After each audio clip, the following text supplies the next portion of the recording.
Lectura del libro del Génesis. En aquellos días se acercó Judá a José y le dijo: con tu permiso, Señor, tu siervo va a pronunciar algunas palabras a tu oído. No te enojes con tu siervo, pues tú eres como un segundo faraón. Tú, Señor, nos preguntaste: ¿tienen padre o algún hermano? Nosotros te respondimos: sí, tenemos un padre anciano con un hijo pequeño que le nació en su vejez. Como es el único que le queda de su madre, pues el otro hermano ya murió. Su padre lo ama tiernamente. Entonces tú dijiste a tus siervos: tráiganmelo para que yo lo vea con mis propios ojos, pues si no viene su hermano menor con ustedes, no los volveré a recibir. Cuando regresamos a donde está nuestro padre, tu siervo, le referimos lo que nos habías dicho. Nuestro padre nos dijo: vuelvan a Egipto y cómprennos víveres. Nosotros les dijimos: no podemos volver a menos que nuestro hermano menor vaya con nosotros. Solo así volveríamos, porque no podemos presentarnos ante el ministro del faraón si no va con nosotros nuestro hermano menor. Nuestro padre, tu siervo, nos dijo entonces: ya saben que mi mujer me dio 2 hijos. Uno desapareció y ustedes me dijeron que una fiera se lo había comido y yo no lo he vuelto a ver. Ahora se llevan también a este. Si le ocurre una desgracia, me van a matar de dolor. Entonces José ya no pudo aguantarse más y ordenó a todos los que lo acompañaban que salieran de ahí. Nadie se quedó con él cuando se dio a conocer a sus hermanos. José se puso a llorar a gritos. Lo oyeron los egipcios y llegó la noticia hasta la casa del faraón. Después les dijo a sus hermanos: yo soy José, ¿vive todavía mi padre? Sus hermanos no podían contestarle porque el miedo se había apoderado de ellos. José les dijo: acérquense. Se acercaron y él continuó: yo soy su hermano José, a quien ustedes vendieron a los egipcios. Pero no se asusten ni se aflijan por haberme vendido, pues Dios me mandó a Egipto antes que a ustedes para salvarles la vida. Palabra de Dios.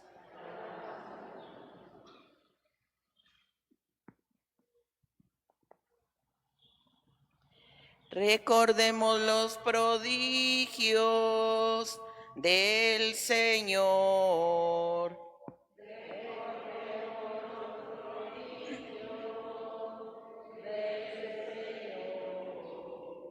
Cuando el Señor mandó el hambre sobre el país y acabó con todas las cosechas, ya había enviado por delante a un hombre, a José, vendido como esclavo. Recordemos los prodigios del Señor. Le trabaron los pies con grilletes y rodearon su cuerpo con cadenas hasta que se cumplió su predicción y Dios lo acreditó con su palabra.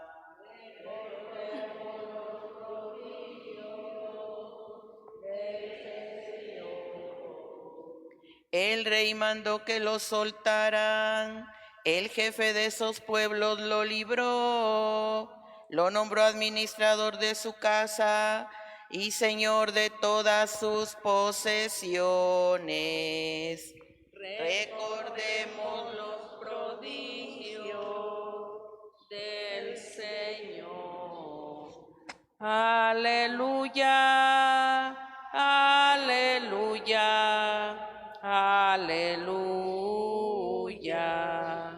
aleluya, aleluya, aleluya.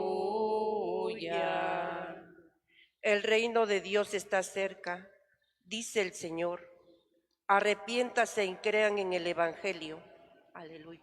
Aleluya, aleluya, aleluya,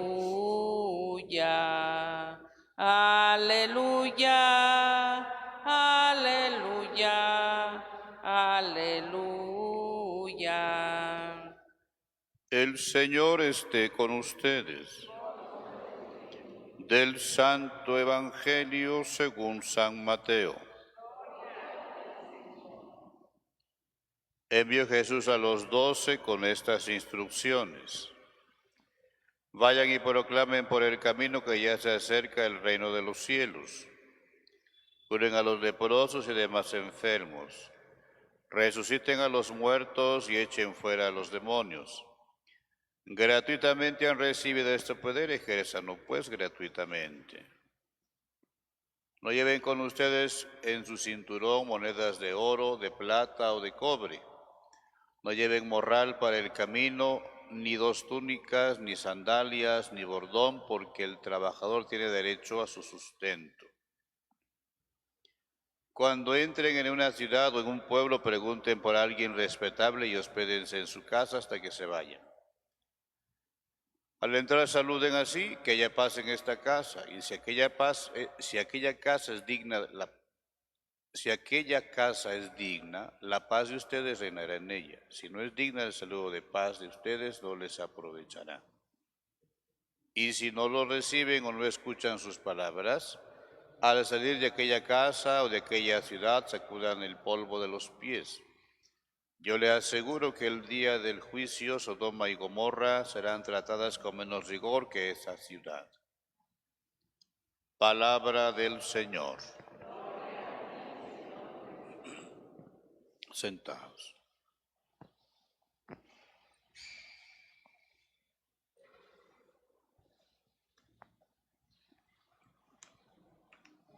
Yo me imagino que ya, del tanto que les insistimos que lean los evangelios, ya terminaron por lo menos uno, yo me imagino, ¿verdad? Porque les iba a decir que leyeran toda la historia de José, ¿verdad? Génesis, una pequeña novela, una novela muy bonita, ¿verdad? Los hijos de Jacob resalta mucho el papel de José. En la Biblia hay varios géneros literarios, novela, la sátira, la historia, la poesía, hay varios géneros literarios muy interesantes. Y entonces esta novelita es un personaje del luego histórico José, pero pues con varios elementos que introducen, que resaltan el papel que tiene este personaje y la forma también providencial en que Dios dirige la historia. Recordemos que José, por la envidia de sus hermanos, fue vendido y resulta que después se convierte en el Salvador. Es una figura de Jesús, ¿verdad? Así como Sanedrín lo condenó, le dieron a Judas unas monedas, también a José, sus hermanos lo condenaron, lo vendieron, ¿no? Jesús muere, resucita y nos salva. José llega a la corte del faraón y en tiempo de crisis salva del hambre a su familia y a todo su pueblo. Es como en la situación difícil de desgracia surge este personaje que se vuelve importante y se convierte en la salvación de sus hermanos.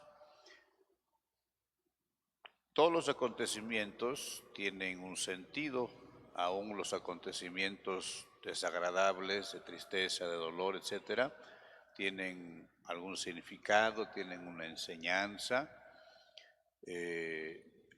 Aún los que nos pueden afectar terriblemente. Dios escribe derecho en renglones torcidos, dice un dicho por ahí, como en las situaciones que nos parecen insoportables, Dios nos está dando un mensaje y a veces nos resistimos tanto a eso que no descubrimos lo que Dios nos dice. Si José hubiera sido una persona resentida toda la vida, si no hubiera entendido, si no hubiera interpretado que Dios le dirigía en la vida, él hubiera pues ejecutado a sus hermanos por mala onda, pues, por haberlos vendido, por ser desalmados. Él, cuando les decía que no lo vendieran, que no lo mataran, y a ellos no les interesó, lo hicieron, ¿no? Si él hubiera sido rencoroso, si no hubiera entendido que él era un instrumento de Dios también, por eso lo dice, ¿no? O sea, Dios me mandó adelante para poderlos ayudar. Si él no hubiera entendido eso, hubiera hecho algo, pues, humanamente entendible, pero no desde la perspectiva de Dios. ¿Sí? Entonces, él, al final de cuentas, entiende más todavía que Dios le puso por algo en ese puesto y le sacó de esa situación. Bueno, interpretemos también nosotros tantos acontecimientos que a veces no nos gustan. ¿Qué me quiere decir Dios? ¿Qué debo entender de Dios en esta situación? ¿Sí? Yo decía hace unos días que celebré una misa de acción de gracias por la salud de una persona. Y les decía, bueno, si estamos vivos, no es porque seamos muy buenos o estamos muy chulos, sino porque Dios tiene todavía algo que nos ha encomendado y que debemos hacer. ¿Sí? Bien sea en nuestra persona, vamos a decirlo así, nos dio chance, pues, Dios nos da chance, ¿sí? O en favor de otras personas. Entonces, ¿cómo hay que interpretar todas esas situaciones que nos suceden? ¿Qué quiere Dios? O sea, ¿por qué me permite Dios esto? ¿Qué quiere Dios de mí siempre? Siempre, porque Dios se vale de eso para darnos una encomienda o advertirnos algo también, ¿verdad? A veces cuando me toca ver accidentes así, digo, no, pues sí, le aflojo la pata al pedal del carro para no caminar, para no correr mucho, ¿no? Digo, prudencia, por decirlo así, ¿no? Entonces, cosas que nos suceden, interpretar lo que Dios quiere en ese momento. Segundo, el Evangelio es continuación del texto anterior, la misión del envío de los 12, y por eso dice, ¿no? Vayan y proclamen por el camino que ya se acerca el reino de los cielos. Y otra vez de estas expresiones concretas, quiere manifestar la presencia de esa realidad del reino, curar leprosos y enfermos, resucitar muertos, echar demonios, anunciar desde luego la buena nueva del Evangelio, que decíamos ayer que se llaman signos del reino, ¿sí? Signos del reino. Y precisamente aquí esta misión que Jesús confía es algo que Él dice, gratuitamente recibido este poder, ejérzanlo pues gratuitamente. Es decir, el creyente, el seguidor de Jesús, mejor dicho, que ha sido llamado, no fue llamado por tener algún mérito. Es decir, el ser llamado no es un premio por su buena conducta, porque si vemos a los discípulos, pues había personajes que no tenían una buena calificación, por decirlo así, tendrían 0 en conducta. ¿Sí?